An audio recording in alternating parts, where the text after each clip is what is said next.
আসসালামু আলাইকুম। আমি মোহাম্মদ মুজাহিদুল ইসলাম তামিম। আমি হ্যালো কার্সের ব্যবস্থাপক হিসেবে কর্মরত আছি। আমাদের এই হ্যালো কার্স শোরুমটার মালিক হল মোহাম্মদ মাসুদুল আমিন শাহিন স্যার। উনি আপনার শাহিন শিক্ষা পরিবারের চেয়ারম্যান, হ্যালো কার্সের মালিক। আমাদের সারা বাংলাদেশে 125টা ক্যাম্পাস রয়েছে Shaheen cadet school, Shaheen Islamic school নামে। আমরা এই শোরুমটা ভাড়া নেই আপনার 1/1/2021 সালে আমাদের শোরুমের তৎকালীন ম্যানেজার রশিদ আহমেদ জুয়েলের মাধ্যমে কামরুন্নারের সহিত 1 কোটি টাকা অ্যাডভান্স প্রদান করে। আমাদের 1/1/2021 সালে শোরুম ভাড়া নেওয়ার পরে আমরা এই শোরুমের ডিড অনুসারে আমরা ট্রেড লাইসেন্স, টিন বিন সব কিছু কমপ্লিট করে একদম যত বৈধ কাগজপত্র আছে সব কিছু কমপ্লিট করার পরে আমরা গাড়ি আমদানি শুরু করি। একইভাবে আমরা 1/1/2021 সাল থেকে এপ্রিল 2023 সাল পর্যন্ত 28 মাস হ্যালো কার্সের অ্যাকাউন্ট থেকে কামরুন নাহার ম্যাডামের অ্যাকাউন্টে ফার্স্ট সিকিউরিটি ব্যাংকের কুড়িল শাখার অ্যাকাউন্টে আমরা টাকা পেমেন্ট করি। 28 মাস যাওয়ার পরে 18 এপ্রিল 2023 সালে আমাদের তৎকালীন যে জেনারেল ম্যানেজার ছিল রশিদ আহমেদ জুয়েল, তার 1,90,00,000 টাকা মানে 6টা গাড়ির বিপরীতে 1,90,00,000 টাকা চুরির ঘটনা ধরা পড়ে। এটা প্রমাণিত হয়। প্রমাণিত হওয়ার পরে চেয়ারম্যান স্যার সহ মিটিং হয়, ওইখানে উনি স্বীকার করে 1,90,00,000 টাকা চুরি করছে। তখন ঈদ ছিল 18/4/2023 সালে, আপনার সম্ভবত 25 রমজান ছিল। তো ঈদের বন্ধ হিসাবে স্যার বললো যে তুমি চুরি করছো, ঠিক আছে, ঈদের পরে তোমার হিসাব করা হবে, করার পরে তুমি হিসাব বুঝাই দিবা 1,90,00,000 টাকা, তারপরে তুমি শোরুমে বসবা কি বসবো না ঈদের পরে দিয়ে সামনে হবে।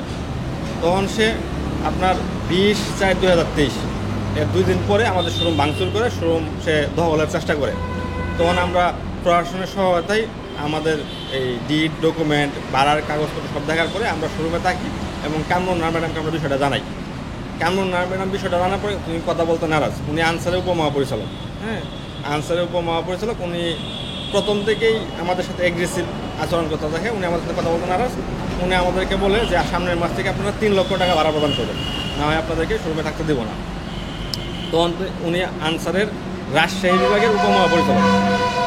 আমরা আপনার পরবর্তী এপ্রিল মাসের পরে মে মাসে ওনার অ্যাকাউন্টে 2,25,000 টাকা ভাড়া প্রদান করি। উনি আমাদের ভাড়ার টাকাটা ফেরত পাঠায়। ফেরত পাঠানোর পরে আমরা এটা পোস্ট অফিসের মাধ্যমে আবার ওনাকে ভাড়া প্রদান করি। উনি ওই পোস্ট অফিসের টাকা ফেরত পাঠায়। তারপরে আমরা আপনাদের যারা শুভাকাঙ্ক্ষী আছে তাদের সাথে পরামর্শ করে চেয়ারম্যান স্যার বলে আমরা রেনকোর্টে মামলা করি। রেনকোর্টে মামলা করার পরে রেনকোর্ট থেকে ওনাকে সমন জারি করে যে 7 দিনের মধ্যে কী জন্য রেনকোট ভাড়া নেবে না, কারণ দর্শনের জন্য। তখন ওনাকে ডাকায়। উনি ওনাকে জিজ্ঞাসা করে কোর্ট যে আপনি তাহলে ভাড়া দেন নাই, তাহলে 28 মাস বাসা ভাড়া কী জন্য নিছেন। তখন কোর্ট আমাদের নির্দেশ দেয় যে আপনারা প্রতি মাসের 8 তারিখের মধ্যে কোর্টের মাধ্যমে ভাড়া প্রদান করবেন। আর 1 কোটি টাকা যে অ্যাডভান্স, ওই 1 কোটি টাকার বিষয়টা আপনার এটা ফৌজদারি কেস, আপনারা ফৌজদারিভাবে দেখেন। তখন আমরা তো 1 কোটি টাকা অ্যাডভান্স দিচ্ছি। এখানে উনি 1 কোটি টাকা অস্বীকার করছে যে উনি আমাদের হ্যালো কার্স নামে কোনো প্রতিষ্ঠানকে উনি চিনে না। কিন্তু 1/1/21 থেকে অদ্যবধি পর্যন্ত এখানে আপনি আশেপাশে খোঁজ নেবেন, গুগল ম্যাপ দেখবেন, এখানে হ্যালো কার্স নামে শোরুমেই প্রথম এই বিল্ডিংয়ে চালু হয়েছে। এই বিল্ডিং করার আগে এটা টিনসেট ছিল। ওনার সাথে আমাদের কথা শুরু হয় 18 সালে যে আমরা 20 সালে এটা শোরুম ভাড়া নিব এই শোরুমটা। তখন আপনার 20 সালে করোনার জন্য আমরা 21 সালে শোরুম ভাড়া নিই। ওনাকে অ্যাডভান্সের টাকা 19 সালেই আমাদের রশিদ আহমেদ জুয়েলের মাধ্যমে পরিশোধ করা হয় 1 কোটি টাকা। এই বিল্ডিং করার পরে প্রথম ভাড়াটে হিসাবে হ্যালো কার্স এখানে শোরুম হয়, সাইনবোর্ড হয়, সব কিছু হয়, কিন্তু উনি ওইটা মানতেই নারাজ। তারপরে কোর্ট ওনাকে অনেকগুলো প্রশ্ন করে উনি উত্তর দিতে পারেন। কোর্ট আমাদের কাছ থেকে ভাড়া নেয়। এইভাবে আমরা কোর্টেও 28 মাসে ভাড়া দিই। গত আপনার 26/8/2025 সালে আমাদের এই শোরুমটা যে ভাড়া নিয়ে আমরা 5 বছরের চুক্তি অনুযায়ী, 5 বছরের চুক্তি অনুযায়ী ডিসেম্বর মাস চলে আসছে, 4 মাসে 4 মাস। তা আমরা তো 1 কোটি টাকার ফয়সালা হয় নাই, উনি তো স্বীকার করে না। তা আমরা কোর্টকে একটা অ্যাপ্লিকেশন দিই যে আমাদের ভাড়ার সাথে 1 কোটি টাকা সমন্বয় করার জন্য, অথবা 1 কোটি টাকা যদি উনি প্রদান করে তাহলে আমরা দেখা গেছে যে আমাদের একটা সময় দিলে আমরা শোরুম সেটা অন্য জায়গায় শোরুম ব্যবস্থা করব। তখন কোর্ট এই অ্যাপ্লিকেশনের প্রেক্ষিতে শুনানি করে যে এই ভাড়ার যে বিষয়টা এটাই কোর্ট দেখবে, আর 1 কোটি টাকা যে অ্যাডভান্স আছে এটা ফৌজদারি যে মামলা আছে ওই মামলায় শুনানি হবে।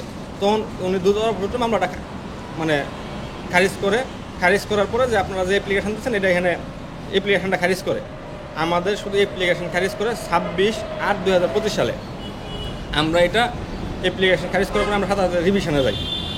কামরুন নাহার ম্যাডাম 28/8 এর আগে, মানে আমি একটু যদি বলি, এর আগে আপনার উনি তো আনসার উপমহাপরিচালক ছিল। এপ্রিল 2023 পরে উনি আমাদেরকে বিভিন্নভাবে হয়রানি করছে। তখন উনি আওয়ামী লীগের সাথে ছিল, উনি র্যাব 1 দিয়া, র্যাবের একে যে অধিনায়ক ছিল তৎকালীন, ওনাকে দিয়া র্যাব দিয়ে আমাকে সেলমান থেকে উনি ধরায় নিয়ে যায়।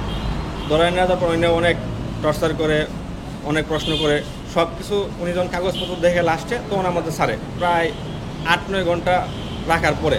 তারপরে উনি আওয়ামী লীগের যে আপনার তৎকালীন যে সভাপতি ছিল বজলুর রহমান, ওনার কাছে অভিযোগ দেয়, উনি আমাদের দেখায় নেয় যে বিভিন্ন হুমকি টামকি দেয়। আমরা আপনার যখন মামলায় যাই তখন বিষয়টা একটু স্বাভাবিক হয়, কিন্তু 5ই আগস্টের পরে এই 26/8 যখন শুনানি হয়, শুনানির পরে আপনার উনি এই 28/8 আনুমানিক 10টা সাড়ে 10টার দিকে উনি ওনার হাজব্যান্ড এস এম নোমান এর আগে একবার 4/7/2025 সালে একবার আইসা যে আমাদের হুজুর আছে সাকিব হুজুরকে একদম প্রকাশ্যে জামাত শিবির বইলা ওইটা নিয়ে মামলা চলে, ওনার নামে সমন জারি হয়েছিল, মামলা হয়েছে। ওই মামলায় উনি বলে গেছে শুনুন না আসলে আমাদের দেশে মেরে ফেলবে, প্রাণনাশের হুমকি দেখে দিবে, হ্যাঁ আমাদের ক্ষতি করবে, এটা নিয়ে মামলা হয়। তারপরে 28 তারিখ 28/7/2025 সালে উনি আইসা, উনি কামরুন্নাহার ম্যাডাম, তারপরে প্রায় 50 জন, কাউকে চিনি না আমরা, সিসি ক্যামেরা ফুটেজ আছে, আমাদের শোরুমে আসে। আমি ছিলাম না, ভাগ্যক্রমে এই হুজুর ছিল, তারপরে গনি সাহেব ছিল, এজাজ সাহেব ছিল, আমাদের যারা আছে স্টাফ সবাই ছিল। আমাদের উনি প্রথমে 50-60 জন নিয়ে ঢুকে আমাদের সবাইকে এক রুমে আবদ্ধ করার পরে সবার মোবাইল নেওয়া যায়, সব সিসিটিভি ফুটেজ আছে। মোবাইল নেওয়া যাওয়ার পরে ওনাদেরকে বেধড়ক মারধর করে, মানে যা যা মারা দরকার সব মারধর করে, প্রাণনাশ হুমকি, পিস্তল দেখায়, মানে যা যা অস্ত্র আছে সব নিয়ে, মানে আজকেই শুনতে দিতে হবে। ওনারা এক প্রকার জোরপূর্বক আমাদের সবগুলা গাড়ি বাইরে বের করে দেয়। যতগুলো গাড়ি ছিল প্রায় নিচে ছিল 12টা, টোটাল 15টার মতো গাড়ি ছিল ওই দিন শোরুমে, প্রত্যেকটা গাড়ি বাইরে বের করে দেয়। প্রত্যেকটা সিসি ফুটেজ আছে, আশেপাশে মানুষ সবাই দেখছে। আমাদের সাইনবোর্ড ছিল প্রায়, ওইটা সাইনবোর্ডের দাম ছিল প্রায় 2,90,000 টাকা। ওই সাইনবোর্ডটা উনি ভেঙে ফেলায়, এখনও ভাঙ্গা, আপনারা দেখতে পারেন ভাঙ্গা আছে, সাইনবোর্ড ভাঙে। আমাদের ক্যাশ কাউন্টার থেকে 3,65,000 টাকার মতো ছিল, টাকা নেওয়া যায়। তারপরে আমাদের যারা স্টাফ আছে ওদের পকেটে যা টাকা ছিল সব নেওয়া যায়, ওদের ঘড়ি টড়ি সব কিছুই নেওয়া যায়। আর আমাদের প্রত্যেকটা গাড়ি যা যা নেওয়া যায় গাড়িতে খুইলা, যেমন রেনশিট, তারপরে লোগো, সব কিছুই, মানে 50-60 জন আছে, যে যেভাবে পারছে ওইভাবে লুট করছে। লুট করার পরে উনি সব কিছু সুন্দর করে নেওয়া যাওয়ার পরে আমরা আপনার পুলিশের 999-এ ফোন দিই, পুলিশ আসতে দেরি করে। পুলিশ প্রায় 2 ঘন্টা পরে আসে। পুলিশ আসার পরে পুলিশের তত্ত্বাবধানে আমরা আবার ওনাদের সহযোগিতায় গাড়িগুলো আবার ভিতরে ঢোকাইতে পারি। ভিতরে ঢোকানোর পরে আমরা অনেক চেষ্টা করছি, উনি তো আনসার উপমহাপরিচালক, ওনার প্রভাব অনেক, উনি অনেক মানুষ দেয়া, হ্যাঁ নামে বেনামে অনেক মানুষ আমাদের হুমকি প্রদান করে, আমাদের জানে মেরে ফেলবে, এই করবে সেই করবে, অনেক কিছু জানে মারবে, পান্নার সবকে যা যা করা দরকার সব করে। তারপরে আমরা থানায় মামলা করতে, থানায় মামলা নেয় নাই, আমরা কোর্টে মামলা করি। কোর্টে মামলা করার পরে কোর্ট থেকে সরাসরি সিসিটিভি ফুটেজ দেখার পরে জজ সাহেব সিসিটিভি ফুটেজ দেখে সব কিছু আমরা উপস্থাপন করার পরে এফআইআর দেয় সরাসরি, ওনার নামে ওনার হাজব্যান্ডের নামে এফআইআর হয়। আর অজ্ঞাত আরও 50-60 জন সহ থানায় এফআইআর হয়। এফআইআর হওয়ার পরে ওনারা যখন জামিন নিতে যায় তখন ওনারে যেহেতু চাকরি করে, উনি চাকরির সুবাদে ওনারে ধার্য তারিখ পর্যন্ত জামিন মঞ্জুর করছে। আর ওনার হাজব্যান্ডকে জামিন না মঞ্জুর করে একদম জেল হাজতে প্রেরণ করে। এরপরে উনি আরও এগ্রেসিভ, মানে ওনার হাজব্যান্ড জেলে যাওয়ার পরে উনি বিভিন্ন লোক দেয়া, 2 দিন আগেও চিনি না, ওই আপনার হুট করে মোটরসাইকেল আসলো পাম্পের সামনে, আমাদেরকে আটকে এলো, আমার আটকে এলো, সাকিব আটকে এলো, বললো যে শোরুম যদি না সারি আমাদের দেখা গেছে জীবন উনি দেখে দিবে, উনি যা যা পারে সব করবে, উনি সরকারি দায়িত্বে আছে, উনি গুম কুম সবই করতে পারে, ওনার নাকি এটা বৈধ লাইসেন্স, মানে উনি বৈধ লাইসেন্স দিয়ে আমাদের যা মন চায় তাই করতে পারবে। উনি প্রতিনিয়ত আমাদের হুমকি দেওয়া আছে।